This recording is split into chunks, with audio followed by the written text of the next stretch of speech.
इस कथा को आरंभ करने से पहले एक बार मेरे साथ बोले जय जगन्नाथ। राधे राधे दोस्तों। तो ये उस समय की बात है जब श्री कृष्ण और राधा रानी के विवाह को 100 वर्ष पूरे हो चुके थे। सूर्य ग्रहण का समय था और श्री कृष्ण कुरुक्षेत्र में स्नान करने जा रहे थे। ये बात नारद मुनि को ज्ञात हुई तो वे वृंदावन जाके नंद बाबा और यशोदा मैया से कहते हैं, नारायण नारायण नंद महाराज, यशोदा मैया और बाकी सब ब्रजवासियों, मुझे पता है आप सब बहुत दुखी हैं और आप सब श्री कृष्ण के दर्शन करना चाहते हैं। इसीलिए मैं आप सबके समक्ष एक बहुत अच्छा प्रस्ताव लाया हूँ।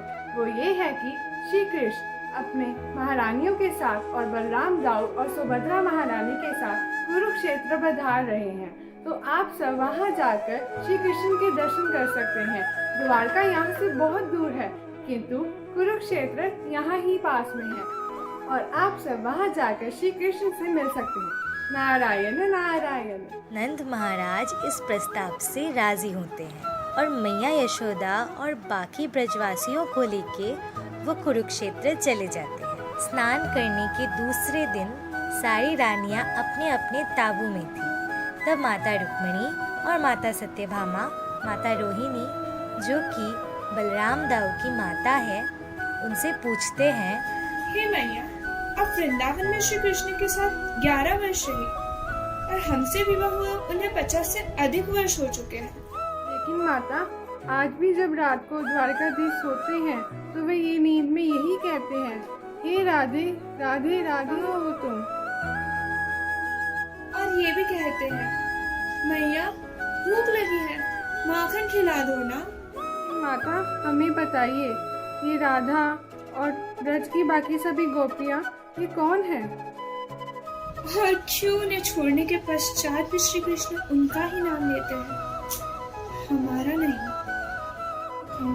मैं आप लोगों को बताऊंगी कि कौन है श्रीमती राधा रानी और कौन है गोपिया।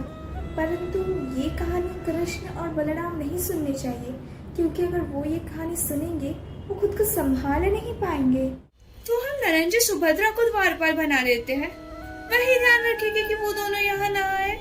तो सुभद्रा महारानी ध्यान रखती है और दूसरी तरफ माता रोहिणी अपनी कथा आरंभ करती है। जब से कृष्ण वृंदावन छोड़ के गया है, गोपिया और राधा रानी का रोना बंद ही नहीं हुआ। यमुना मैया सूख चुकी, नंद महाराज और यशोदा भाभी को किसी चीज का होश नहीं रहता। और श्रीमती राधा रानी, वो तो बस अपना प्राण त्यागने ही वाली है। आप सभी कन्हैया के बहुत ही निकट हैं और गोपिया भी। आप सब में और गोपिया में बस एक ही अंतर है, आप सबका प्यार 12 भागों में विभाजित, जो कि है आपका पति, आपके 10 पुत्र और 1 पुत्री। लेकिन गोपियों के लिए तो सर्वश्रेष्ठ के प्यारे कन्हैया ही है।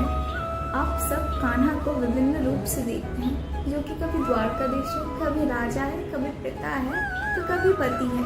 लेकिन गोपियों के लिए तो कन्हैया बस इनके प्यारे कान्हा है, जो कि मोर पंख वाले हैं, बांसुरी बजाते हैं, और वो जो कि ग्वाला है। जब रोहिणी माता कथा सुनाती है, उसी समय भगवान श्री कृष्णा और बलभद्र वहाँ पहुँच जाते हैं, क्योंकि जहाँ कृष्ण कथा होती है वहाँ कृष्ण स्वयं दौड़ते हुए चले जाते हैं।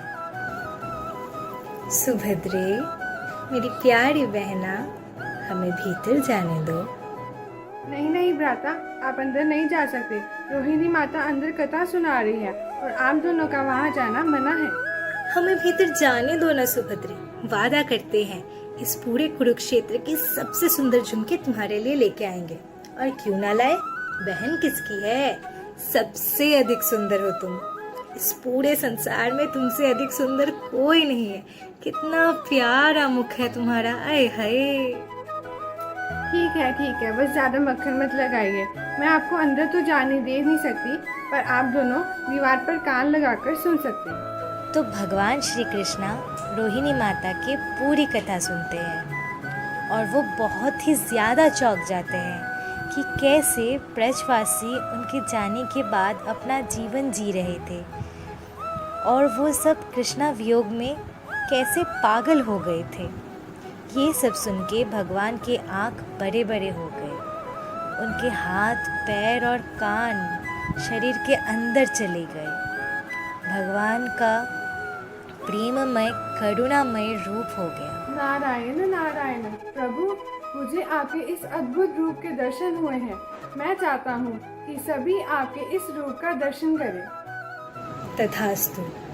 मैं नील सागर के तट पर नीलाचल पर्वत में नील माधव नाम से प्रकट होऊंगा, जो बदलते समय में जगन्नाथ नाम से जाना जाएगा, और वो स्थान जगन्नाथपुरी के नाम से प्रचलित होगा।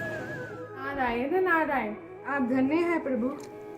आज के लिए बस इतना ही। आगे की कथा सुनने के लिए चैनल को जल्दी जल्दी सब्सक्राइब कर दीजिए, और जगन्नाथ प्रभु के पास आए हो तो घंटी भी दबाते जाइए, और लाइक कमेंट और शेयर करना बिल्कुल मत भूलिएगा। हम आपके लिए ऐसे ही सुंदर सुंदर कथा लेके आएंगे। तब तक के लिए आइए और मेरे साथ प्रेम से कहिए राधे राधे। ये बात नारद मुनि को सबसे सुंदर झुमके तुम्हारे लिए की। तो सुभद्रा रहना भाई, क्या तकलीफ? सुभद्रा माता के साथ सुभद्रा माता है।